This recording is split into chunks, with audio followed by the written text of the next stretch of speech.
bicara mengenai rancangan kitab undang-undang hukum pidana memang pertama kali diinisiasi tahun 1958, berarti sudah 64 tahun, dan rancangan itu pertama kali masuk di DPR pada tahun 1963, berarti sudah 59 tahun.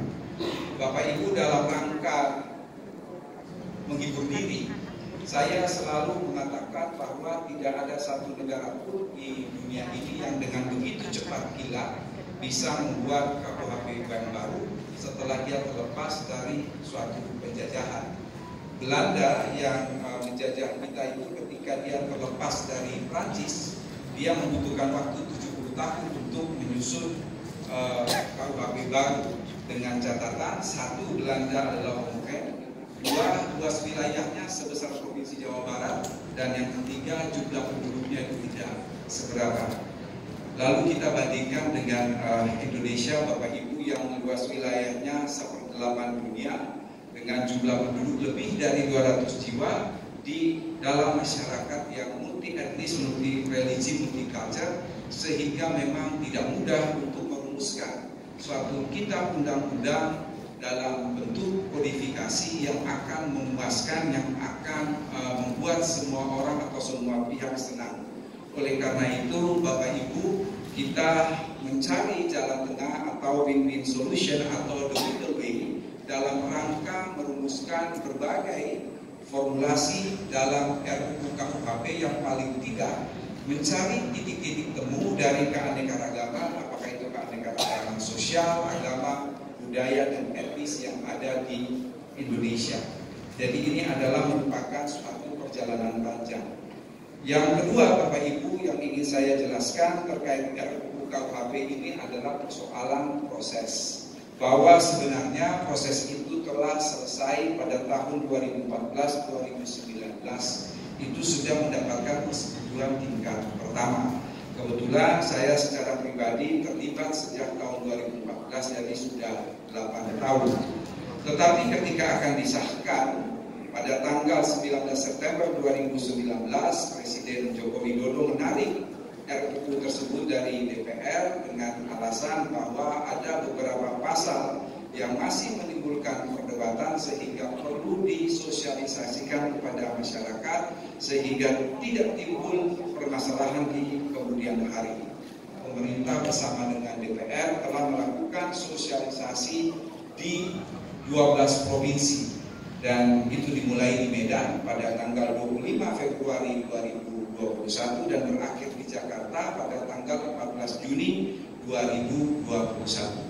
Setelah sosialisasi, tim ahli selalu melakukan pengayaan dengan mengundang berbagai elemen masyarakat, memberi komentar atas 14 isu krusial termasuk yang kita peroleh dari hasil sosialisasi.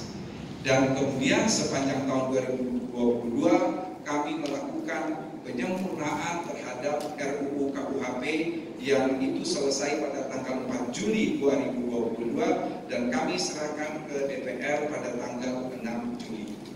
Bapak Ibu, pada tanggal 16 Agustus nanti DPR akan membuka masa sidang pertama yang akan berlangsung sampai dengan 4 Oktober.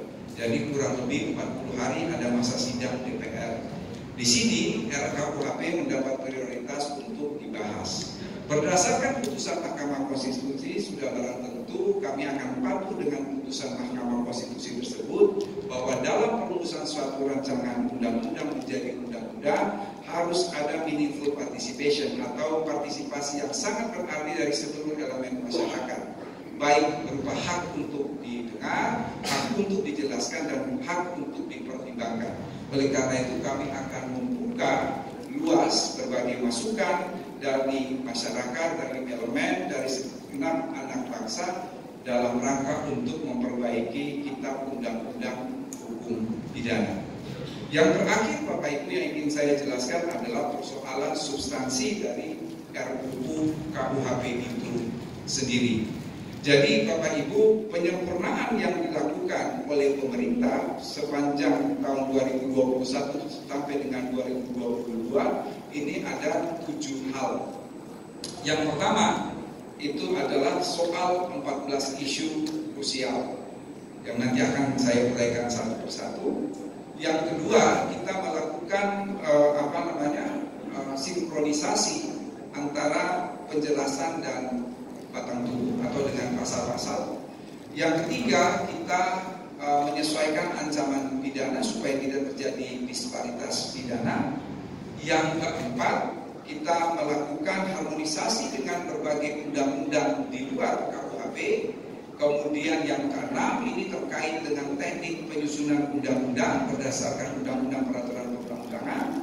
Yang keenam, kita memasukkan delik penadahan dan kejahatan terhadap barang cetakan yang kemudian itu ada dalam draft 2015, tapi tiba-tiba dia hilang dan kami kembali memasukkan. Dan yang terakhir ini adalah persoalan typo, persoalan salah ketik dan lain sebagainya.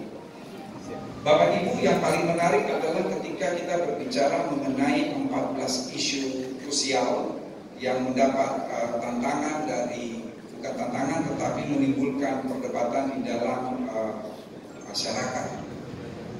Misalnya Bapak Ibu, poin yang pertama adalah kita berbicara soal the living law. The living law ini adalah perihal hukum yang hidup di dalam masyarakat. Mengapa ini kemudian kita tuangkan di dalam RUU KUHP? Kita tahu persis bahwa ketika berbicara dalam konteks hukum pidana maupun konteks hukum perdata, itu tidak bisa terlepas bahwa hukum di Indonesia ini adalah anak kandung hukum Belanda dan merupakan cucu kandung dari hukum Prancis. Menurut Yonkers, hukum yang berlaku di Belanda tidak dapat diterapkan secara mutatis mutandis di Indonesia karena satu, perbedaan dari sisi geografis, kita negara kepulauan, di Belanda itu pure adalah daratan, dan yang kedua yang amat terpenting, di Belanda itu homogen, sementara kita adalah multicultural, multi religi dan multi etnis. Oleh karena itu dia katakan pemberlakuan hukum pidana harus memperhatikan hukum yang hidup di dalam masyarakat. Nah, ini alasan mengapa kita memasukkan the living law di dalam pasal 2 RKUHP.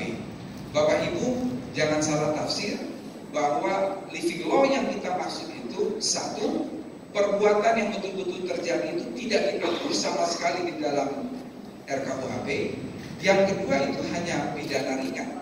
Yang ketiga, kita memanfaatkan pranata hukum adat yang masih berlaku di wilayah-wilayah Negara Kesatuan Republik Indonesia, seperti misalnya di wilayah Papua dan wilayah Bali. Jadi itu ada pembatasan mengenai keberlakuan hukum yang hidup dalam masyarakat. Karena RUU KUHP ini menyangkut asas keseimbangan, Bapak Ibu yang mulia, ketika hukum yang hidup dalam masyarakat bisa dipakai untuk memidana, maka sebaliknya dengan alasan hukum yang hidup di dalam masyarakat ini pun dipakai sebagai alasan penghapus pertanggungjawaban pidana.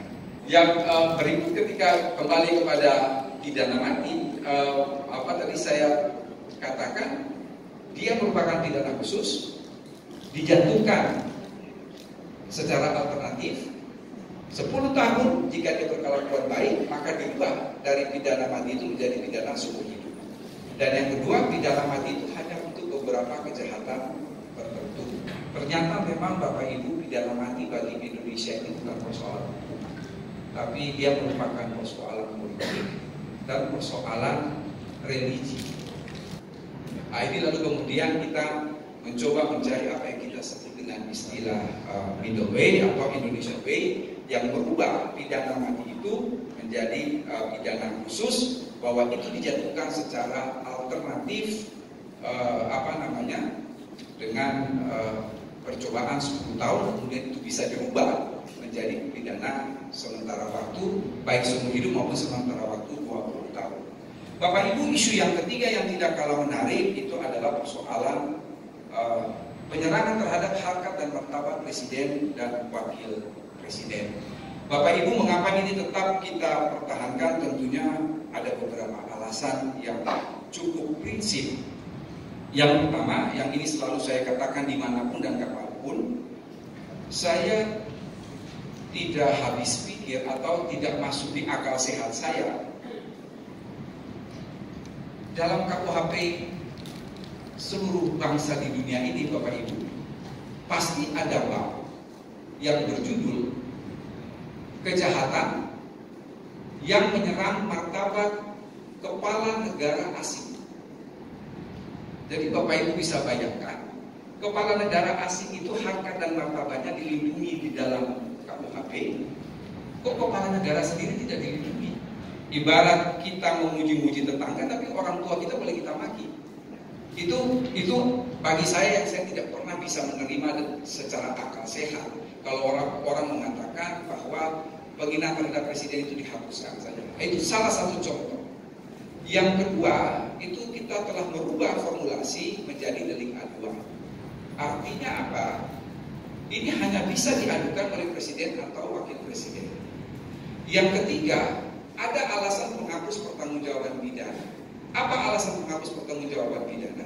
Kalau itu dilakukan dalam rangka kepentingan umum, maka tidak dapat dijatuhi pidana. Lalu kemudian dijelaskan apa itu kepentingan umum. Kepentingan umum itu dalam rangka menjamin kebebasan berdemokrasi, kebebasan berekspresi, termasuk melakukan kritik terhadap kebijakan presiden dan wakil presiden. Jadi saya tidak tahu kurang jelas apa lagi yang dimintakan oleh sekelompok masyarakat untuk pasal itu dihapus. Yang keempat, mengapa kita tetap mencantumkan pasal itu? Ini sebagai suatu bentuk pengendalian sosial. Mengapa saya katakan pengendalian sosial, Bapak Ibu? Kita tahu persis presiden itu pasti dipilih, apalagi kalau yang terpilih sebagai presiden itu kan pasti lebih dari separuh pendukungnya di Republik Indonesia yang kita cintai ini. Bapak Ibu bisa bayangkan kalau itu tidak diatur, lalu kalau orang menghina presiden, akan terjadi chaos yang dilakukan oleh para pendukungnya karena tidak ada tindakan. Tetapi kalau itu diatur di dalam RUU KUHP sebagai delik aduan, maka dengan mudah kita akan mengatakan bahwa presiden saja yang dihina, yang diserang harkat dan martabatnya, tidak protes, kok Anda protes? Nah, itu sebagai suatu bentuk pengendalian sosial. Jadi supaya orang kemudian tidak main hakim sendiri. Jadi itu Bapak Ibu, kami tetap mempertahankan pasal-pasal yang berkaitan dengan penyerangan harkat dan martabat presiden. Dan saya kira DPR pun tetap mempertahankan pasal itu, bahwa di kemudian hari ada masukan dari Dewan Pers bahwa pasal-pasal tersebut mengancam kebebasan pers. Berulang kali kami sudah menjelaskan bahwa pasal 28 Undang-Undang Dasar Negara Republik Indonesia itu dia menjamin kebebasan berpendapat, menjamin kebebasan berekspresi, menjamin kebebasan berdemokrasi, bukan kebebasan menghina. Hanya ada 3 kejahatan yang masing-masing negara berbeda. Yang pertama, Bapak Ibu, itu adalah kejahatan politik. Kejahatan politik itu Bapak Ibu periksa dalam KUHP kita maupun dalam RUU KUHP yang terdiri dari 37 bab 632 pasal. Tidak ada satu bab pun yang berjudul kejahatan politik, tidak ada. Ini berbeda dengan Prancis yang dia mengatur secara rinci mengenai kejahatan politik. Di kita tidak mengatur mengenai kejahatan politik, tidak ada bab mengenai kejahatan politik. Yang kedua Bapak Ibu, yang masing-masing negara berbeda itu adalah kejahatan kesusilaan. Bapak Ibu membuka KUHP Cina, dari pasal 1 sampai penjelasan pasal terakhir, tidak ada satu bab pun dalam KUHP Cina itu yang berjudul kejahatan terhadap kesusilaan.